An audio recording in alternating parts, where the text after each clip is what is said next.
அன்பின் பிதாவே, இந்த காலை வேலைக்கா மக்கள் நன்றி செலுத்துகிறோம். எங்களை அழைத்தவரே மை துதிக்கிறோம். எங்களை தெரிந்தெடுத்தவரே மை துதிக்கிறோம். கரம் பிடித்து நடத்துகிறவரே மை துதிக்கிறோம், ஸ்தோத்திரிக்கிறோம். அழைத்த அழைப்புக்கு பாத்திரவான்களாய் நடந்து கொள்ளுங்கள் என்று சொல்லியிருக்கிறேன். ஆண்டவரே, அப்பா, நாங்கள் உமக்கு பாத்திரமாய் நடந்து கொள்ள, ஆண்டவரே, எங்களை என்ன நோக்கத்தோடு நீங்க அழைத்தீங்களோ அந்த நோக்கத்தை நிறைவேற்ற இந்த காலை வேளையில எங்களை அர்ப்பணிக்கிறோம். இந்த நாளின் வேத தியானத்தை எங்களுக்கு ஆசீர்வதித்து தாங்க. நேசிக்கிற இயேசு கிறிஸ்துவின் இனிய நாமத்தில் கேட்கிறோம் பிதாவே, ஆமென். 1 சாமுவேல் 10வது அதிகாரம். அப்பொழுது சாமுவேல் தைல குப்பியை எடுத்து அவன் தலையின் மேல் வார்த்து அவனை முத்தம் செய்து, கர்த்தர் உன்னை தம்முடைய சுதந்திரத்தின் மேல் தலைவனாக அபிஷேகம் பண்ணினார் அல்லவா. இப்ப சாமுவேலும் சவுலும் மட்டும் இருக்காங்க. தனியா கூட்டிட்டு போய் இப்ப தைல குப்பிய எடுத்து அவர் தலைமையில அந்த தைலத்தை ஊற்றி, இது ராஜாவா அபிஷேகம் பண்ணப்படுறதுக்கு அடையாளமாக தைல குப்பியில இருக்க தைலத்தை தலையில ஊத்துறாரு. முத்தம் செய்து, கர்த்தர் உன்னை தம்முடைய சுதந்திரத்தின் மேல் ஆண்டவருடைய சுதந்திரம் இஸ்ரவேல் மக்களுக்கு தலைவனாக அபிஷேகம் பண்ணினார் அல்லவா அப்படின்னு சொல்லிட்டு சொல்றார். நீதான் ராஜாவாக போற அப்படின்றத தெளிவா அவருக்கு சொல்றாரு. இதான் தேவனுடைய திட்டம் அப்படின்னு. பழைய ஏற்பாட்டு நாட்கள்ல ஆண்டவர் ஒரு சில காரியங்களுக்காக தெரிந்தெடுக்கப்பட்டவர்களுக்கு மட்டும், ராஜாக்களுக்கு, ஆசாரியர்களுக்கு மட்டும்தான் அபிஷேகம். ஆனா புதிய ஏற்பாட்டு நாட்கள்ல எல்லாருக்கும் பரிசுத்த ஆவியினால அபிஷேகம் பண்ணப்படுகிறோம். வாஞ்சையோடு யார் கேட்டாலும் அந்த அபிஷேகத்தை நமக்கு தருவாரு. 1 யோவான் 2வது அதிகாரம் 20வது வசனத்துல என்ன சொல்லப்பட்டிருக்கு அப்படின்னு பார்த்தோம்னா, நீங்கள் பரிசுத்தராலே அபிஷேகம் பெற்று சகலத்தையும் அறிந்திருக்கிறீர்கள். அந்த பரிசுத்தரால அபிஷேகம் பண்ணப்பட்டோம்னா எல்லாவற்றையும் அவர் நமக்கு போதித்து நடத்துவார். சகல சத்தியத்துக்குள்ளும் நம்மளை போதித்து நடத்துகிறது பரிசுத்த ஆவியானவர். யோவேல் 2:28 சொல்லியிருக்கு, கடைசி நாட்கள்ல மாம்சமான யாவர் மேலும் என் ஆவியை ஊற்றுவேன் அப்படின்னு சொல்லியிருக்காங்க. அப்ப புதிய ஏற்பாட்டு நாட்கள்ல எல்லாருக்கும் பரிசுத்த ஆவியின் அபிஷேகம் கொடுக்கப்பட்டிருக்கு. நம்ம வாஞ்சையோடு ஆண்டவர் நோக்கி கூப்பிட்டோம்னா ஆண்டவர் தம்முடைய ஆவியினால நம்மளை நிரப்புவார், அபிஷேகத்தினால் நிரப்புவார். தாகம் உள்ளவன் மேல் தண்ணீரை ஊற்றுவேன்னு சொல்லியிருக்காரு. அந்த ஜீவ தண்ணீராகிய பரிசுத்த ஆவிய நமக்கு கொடுப்பது அதிக நிச்சயம். வேதம் அப்படித்தான் சொல்லியிருக்கு, தம்மை நோக்கி கூப்பிடுகிறவர்களுக்கு பரிசுத்த ஆவியை கொடுப்பது அதிக நிச்சயம் அல்லவா அப்படின்னு சொல்லியிருக்கு. அதனால நம்ம ஆண்டவரிடத்துல பரிசுத்த ஆவியின் அபிஷேகத்தை தாரும் கேட்கும் போது அவர் தமது ஆவியினால நம்ம நிரப்புவார். நீ இன்றைக்கு என்னை விட்டு போகிற போது பென்யமீன் எல்லையாகிய செல்சாக்கில் ராகேலின் கல்லறை அண்டையில் 2 மனுஷரை காண்பாய். அவர்கள் உன்னை பார்த்து, நீ தேட போன கழுதை அகப்பட்டது, இதோ உன் தகப்பன் கழுதைகளின் மேல் இருந்த கவலையை விட்டு உங்களுக்காக விசாரப்பட்டு என் மகனுக்காக என்ன செய்வேன் என்கிறான் என்று சொல்லுவார்கள். என்ன நடக்க போகுது அப்படின்றத சாமுவேல் முன்னதாகவே சவுலுக்கு சொல்றாரு. தீர்க்க தரிசனமா என்ன நடக்க போகுது அப்படின்றத சொல்றாரு. ராகேல் அப்படின்றது பென்யமீனோடைய தாய். அப்ப ராகேலோட பென்யமீன் எல்லையில ராகேலோட கல்லறை பக்கத்துல எந்த இடம்னு சொல்லியிருக்கு, எத்தனை பேர் ஆட்கள் வருவாங்க, எல்லாம் தெளிவா தீர்க்க தரிசனமா சொல்லப்படுகிற கர்த்தருடைய வார்த்தை. நீ காண போன கழுதை அகப்பட்டதுன்றத சொல்லுவாங்க. நீ உனக்காக உங்க தகப்பன் கவலையோடு இருக்காரு அப்படின்ற செய்திய அவனுக்கு சாமுவேல் மூலம் சொல்லப்படுது. நீ அவ்விடத்தை விட்டு அப்புறம் கடந்து போய் தாபோரில் உள்ள சமபூமியில் சேரும்போது, முதல்ல ராகேலோட கல்லறை அண்டையில என்ன நடக்கும்னு சொன்னாரு. அதுக்கு அடுத்து தாபோரில் உள்ள சமபூமியில என்ன நடக்கும்? தேவனை பணியும்படி பெத்தேலுக்கு போகிற 3 மனுஷர் அங்கே உன்னை கண்டு சந்திப்பார்கள். அடுத்து 3 பேர், முதல்ல 2 பேர் சந்திச்சாங்க, இப்ப அடுத்ததாக 3 பேர் உன்னை சந்திப்பாங்க. ஒருவன் 3 ஆட்டுக்குட்டிகளையும், இன்னொருவன் 3 அப்பங்களையும், வேறொருவன் திராட்சரசம் உள்ள ஒரு துருத்தியையும் கொண்டு வந்து, அவங்க கையில இதெல்லாம் கொண்டு வர்றாங்க. எவ்வளவு கொண்டு வர்றாங்க, என்ன கொண்டு வர்றாங்க எல்லாம் சொல்லப்பட்டிருக்கு. ஆட்டுக்குட்டி வந்து தகன பலிக்காக கொண்டு வர்றாங்க. அப்பங்கள் வந்து போஜன பலிக்காக கொண்டு வர்றாங்க. திராட்சை ரசம் வந்து பான பலி வார்க்கிறதுக்காக கொண்டு வர்றாங்க. இதெல்லாம் அவங்க எடுத்துட்டு வந்து தேவனை பணிந்து கொள்ளும்படியா இதெல்லாம் கொண்டு வர்றாங்க. உன்னுடைய சுக செய்தியை விசாரித்து உனக்கு 2 அப்பங்களை கொடுப்பார்கள். அவைகளை நீ அவர்கள் கையில் வாங்க வேண்டும். உன்கிட்ட பேசுவாங்க, உன்னை விசாரிச்சு 2 அப்பத்தை உனக்கு கொடுப்பாங்க, நீ வாங்கிக்கோ. பின்பு பெலிஸ்தியரின் தானியம் இருக்கிற தேவனுடைய மலைக்கு போவாய். அடுத்து அங்கிருந்து அடுத்த இடம், 3வது இடம், இது வந்து பெலிஸ்தியர் படைகள் இருக்கிற தேவனுடைய மலைக்கு போவாய். அங்கே நீ பட்டணத்துக்குள் பிரவேசிக்கையில் மேடையிலிருந்து இறங்கி வருகிற தீர்க்கதரிசிகளின் கூட்டத்திற்கு எதிர்படுவாய். இப்போ 3வது இடத்துல தீர்க்கதரிசிகளோட கூட்டத்தை பார்ப்ப. முதல்ல 2 பேரு, அடுத்து 3 பேரு, இப்ப ஒரு திரளான கூட்டம் தீர்க்கதரிசிகளோட கூட்டத்தை எதிர்படுவாய். அவர்களுக்கு முன்பாக தம்புருவும் மேளமும் நாகசுரமும் சுரமண்டலமும் போகும். அந்த தீர்க்கதரிசிகள் கூட்டத்துக்கு முன்னாடி இசைக்கருவிகளை வாசித்து போவாங்க. அவர்கள் தீர்க்க தரிசனம் சொல்லுவார்கள். கர்த்தருடைய வார்த்தைய அவங்க தீர்க்க தரிசனமா சொல்லி கொண்டு போறாங்க. அப்பொழுது கர்த்தருடைய ஆவி உன்மேல் இறங்குவார். அந்த தீர்க்கதரிசி கூட்டங்கள் போகும்போது கர்த்தருடைய ஆவி உன் மேல இறங்கும். நீ அவர்களுடனே கூட தீர்க்க தரிசனம் சொல்லி நீயும் அவங்களோட சேர்ந்துருவ, தீர்க்க தரிசனம் சொல்ல ஆரம்பிப்ப.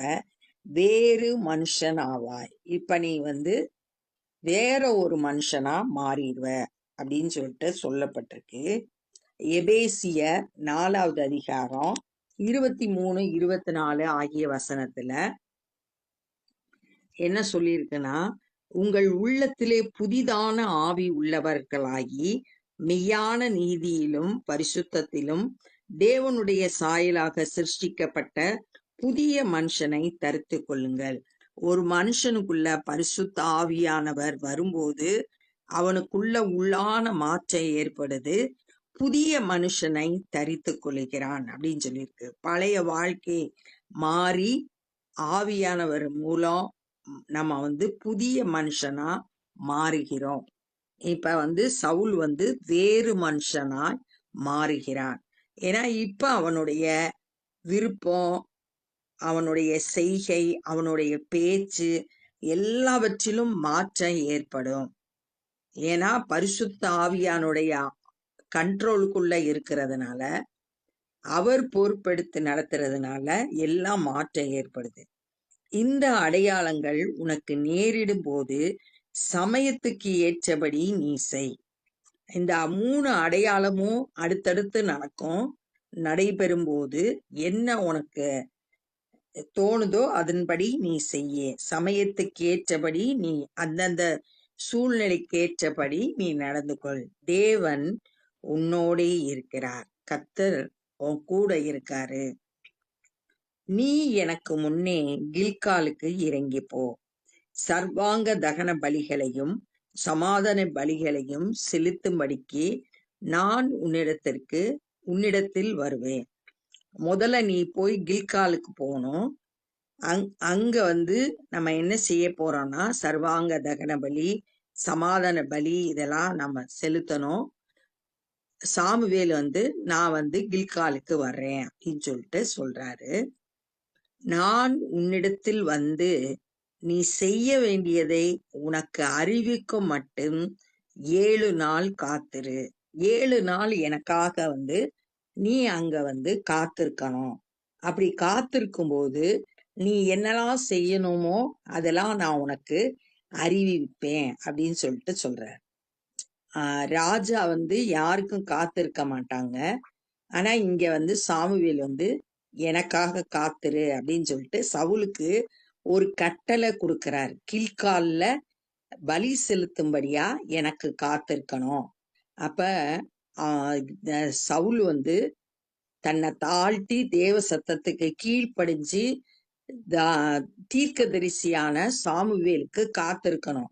ராஜான்ற எண்ணத்தை எல்லாம் விட்டுட்டு ஆண்டவருடைய வார்த்தையை பெற்றுக்கொள்ளும்படியா தேவ சமூகத்துல தன்னை தாழ்த்தி காத்திருக்கணும். அதற்கான மனப்பக்குவம் வரணும். ராஜா நான் யாருக்கும் காத்திருக்க மாட்டேன் அப்படின்ற எண்ணம் அவனுக்குள்ள வரக்கூடாது. அந்த கர்த்தருடைய கட்டளைக்கு கீழ்ப்படியும்படியா 7 நாள் கில்கால்ல காத்திருக்க சாமுவேல் சவுல் கிட்ட சொல்றாரு. அவன் சாமுவேலை விட்டு போகும்படி திரும்பின போது தேவன் அவனுக்கு வேறே இருதயத்தை கொடுத்தார். இப்ப அவன் சாமுவேல் சொன்னதெல்லாம் கேட்டுட்டு திரும்பி போறப்ப பார்த்தா அவனோட இருதயம் மாற்றப்பட்டிருக்கு. வேறொரு இருதயம் கொடுக்கப்பட்டிருக்கு. எசேக்கியல் 36வது அதிகாரம் 26, 27 வசனத்துல உங்களுக்கு நவமான இருதயத்தை கொடுத்து உங்கள் உள்ளத்திலே புதிதான ஆவியை கட்டளையிட்டு கல்லான இருதயத்தை உங்கள் மாம்சத்திலிருந்து எடுத்து போட்டு சதையான இருதயத்தை உங்களுக்கு கொடுப்பேன். உங்கள் உள்ளத்திலே என் ஆவியை வைத்து உங்களை என் கட்டளைகளில் நடக்கவும் என் நியாயங்களை கை கொள்ளவும் அவைகளின்படி செய்யவும் பண்ணுவேன் அப்படின்னு எசேக்கியல் மூலம் தீர்க்க தரிசனமா அங்க வார்த்தைகள் சொல்லப்பட்டிருக்கு. அப்ப பரிசுத்த ஆவியானவர் நமக்குள்ள வரும்போது நம்மளோட இருதயம் மாற்றப்படுது, நல்ல இருதயமா மாறுது. கல்லான இருதயத்தை எடுத்து போட்டு சதையான இருதயத்தை தேவன் கொடுக்கிறாரு. அப்படி மாற்றப்பட்ட இருதயம் கர்த்தருடைய கட்டளையின்படி நடக்கவும் அவருடைய நியாயத்தை கை கொள்ளவும் அவருடைய வார்த்தையின்படி நடக்கவும் செய்யும் அப்படின்னு சொல்லிட்டு பாக்குறோம். அப்ப சவுலுக்கு இங்கே தேவன் வேறொரு இருதயத்தை தந்தார். நம்ம 6வது வசனத்துல பார்த்தோம், வேறு மனுஷனான பரிசுத்த ஆவி வரும்போது இங்கு தேவன் அவனுக்கு வேறொரு இருதயத்தை கொடுத்தாரு. கர்த்தருக்கு பயப்படுற பயத்தோடு கர்த்தருடைய வார்த்தைக்கு கீழ்ப்படியக்கூடிய ஒரு நல்ல இருதயத்தை ஆண்டவர் கொடுத்தார். அந்த அடையாளங்கள் எல்லாம் அன்றைய தினமே நேரிட்டது. சாமுவேல் என்னென்ன அடையாளம் சொன்னாரோ அந்த அடையாளங்கள் எல்லாம் அன்றைய தினத்திலேயே நடந்தது. கர்த்தர் ஒரு வார்த்தையை சொன்னா அது கட்டாயம் நடக்கும். அந்த தீர்க்க தரிசனமா சாமுவேல் சொன்ன எல்லாமே அப்படியே நிறைவேறியது. அப்ப இந்த நாள்ல என்னெல்லாம் கற்றுக்கொண்டோம்னா, சாமுவேல் சவுலுக்கு தலையில அபிஷேக தைலத்தை ஊத்தி உன்னை இஸ்ரவேலுக்கு ராஜாவாக கர்த்தர் உன்னை அபிஷேகம் பண்ணினார் சொல்றாங்க. சொல்லிட்டு என்னெல்லாம் நடக்க போகுதுன்றத அடையாளமா சொல்றாரு. நீ ராகேலோட கல்லறைக்கு வரும்போது 2 மனுஷர் சந்திப்பாங்க. அவங்க என்ன சொல்லுவாங்கன்னா, உங்க அப்பா கழுதையை பற்றி கவலையை விட்டுட்டு உங்களை பத்தி கவலைப்படுறாரு அப்படின்னு சொல்லிட்டு அந்த செய்திய சொல்றாங்க. 2வது தாபோரின் சமபூமிக்கு வரும்போது கர்த்தரை பணிந்து கொள்ளும்படியா பெத்தேலுக்கு போகிற 3 மனுஷரை சந்திப்ப. ஒருத்தன் 3 ஆட்டுக்குட்டி வச்சிருப்பான், ஒருத்தன் 3 அப்பம் வச்சிருப்பான், ஒருத்தன் திராட்சை ரச துருத்தி வச்சிருப்பான். அதுல உனக்கு 2 அப்பத்தை கொடுப்பாங்க, அதை நீ வாங்கிக்கோ அப்படின்னு சொன்னாரு. 3வதாக பெலிஸ்தியர் தானியம் இருக்கிற தேவனுடைய மலையில இருந்து ஒரு தீர்க்கதரிசிகளோட கூட்டம் கடந்து வரும். அப்ப வந்து ஆஹ் அவங்க எல்லாம் தீர்க்க தரிசனம் சொல்லுவாங்க. ஓ மேல கர்த்தருடைய ஆவி வரும், நீயும் தீர்க்க தரிசனம் சொல்லுவ, நீ வேறு மனுஷனா மாறுவ அப்படின்னு சொல்லிட்டு இந்த 3 அடையாளம் நடக்கும்போது அதுக்கேத்த மாதிரி நீயும் நடந்துக்கோ அப்படின்னு சொல்லிட்டு சாமுவேல் சொல்றாரு. தேவன் உன்னோடு இருக்கிறார் அப்படின்னு சொல்லிட்டு ஒரு கட்டளையை கொடுக்கிறாரு. கில்கால்ல சர்வாங்க தகன பலியும் சமாதான பலியும் செலுத்தும்படிக்கு நான் வர்ற வரைக்கும் நீ அங்கே காத்திருக்கணும். 7 நாள் காத்திருக்கணும். நீ என்ன செய்யணுமோ அதை நான் உனக்கு அறிவிப்பேன் அப்படின்னு சொல்லிட்டு சாமுவேல் வந்து சவுல்ட்ட கட்டளையா சொல்றாரு. அப்ப சாமுவேலை விட்டு இதெல்லாம் கேட்டுட்டு திரும்பி போறப்ப கர்த்தர் வந்து சவுலுக்கு வேறொரு இருதயம் கொடுத்தாரு. அவன் அந்த சாமுவேல் சொன்ன வார்த்தைகள் படி எல்லாம் அன்றைய தினமே அப்படியே நடந்தது அப்படின்றத இந்த நாள்ல நம்ம தியானிச்சோம். இப்ப நம்ம ஜெபம் பண்ண போறோம். அன்பின் பிதாவே, இந்த நாள்ல நாங்க கற்றுக்கொண்ட இந்த வேத பகுதிக்காய் நன்றி செலுத்துகிறோம். பரிசுத்த ஆவியானவர் எங்களிடத்துல வரும்போது நாங்க வேறு மனுஷனா மாறுகிறோம், புதிய மனுஷனை தரித்து கொள்ளுகிறோம் நாங்க தியானித்தோம். ஆண்டவரே, எங்க ஒவ்வொருவரையும் பரிசுத்த ஆவியினால நிரப்பி எங்களை வேறு மனுஷனாய் மாற்றுங்க. ஆண்டவரே, சவுலுக்கு ஆண்டவரே வேறொரு இருதயத்தை தேவன் கொடுத்தார் நாங்க வாசித்தோம். ஆண்டவரே, எங்களுடைய கல்லான இருதயத்தை எடுத்து போட்டு சதையான இருதயத்தை தாங்க. உம்முடைய வார்த்தைகளை அப்படியே கை கொள்ளக்கூடிய ஆண்டவரே, உமக்கு பயப்பட பயத்தோடு பரிசுத்தமாய் வாழ நல்ல இருதயத்தை எங்க ஒவ்வொருவருக்கும் தந்து ஆசிர்வதிக்கும்படியாய் ஜெபிக்கிறோம். ஆண்டவரே, துதிக்கிறோம். உம்முடைய வார்த்தைகள் எல்லாம் அப்படியே நிறைவேறினத நாங்க தியானித்தோம். ஆண்டவரே, எங்களிடத்துல நீங்க பேசின வார்த்தைகளும் அப்படியே நடக்கும் என்று விசுவாசிக்கிறோம். இந்த நாள்ல சுவிசேஷ பணி செய்கிறவங்களை பயன்படுத்துங்க. அநேகர் சத்தியத்தை அறிந்து ரட்சிக்கப்பட கிருபை செய்யுங்க. நாங்களும் உம்முடைய ராஜ்யத்தின் பணியில எங்களால் இயன்றதை செய்ய கிருபை தந்து வழி நடத்துங்க. நேசிக்கிற இயேசு கிறிஸ்துவின் இனிய நாமத்தில் கேட்கிறோம் பிதாவே, ஆமென். என் ஆத்துமாவே கர்த்தரை ஸ்தோத்திரி, என் முழு உலமே பரிசுத்த நாமத்தை ஸ்தோத்திரி. என் ஆத்துமாவே கர்த்தரை ஸ்தோத்திரி, கர்த்தர் செய்த சகல உபகாரங்களை மறவாதே. ஆமென். God bless you.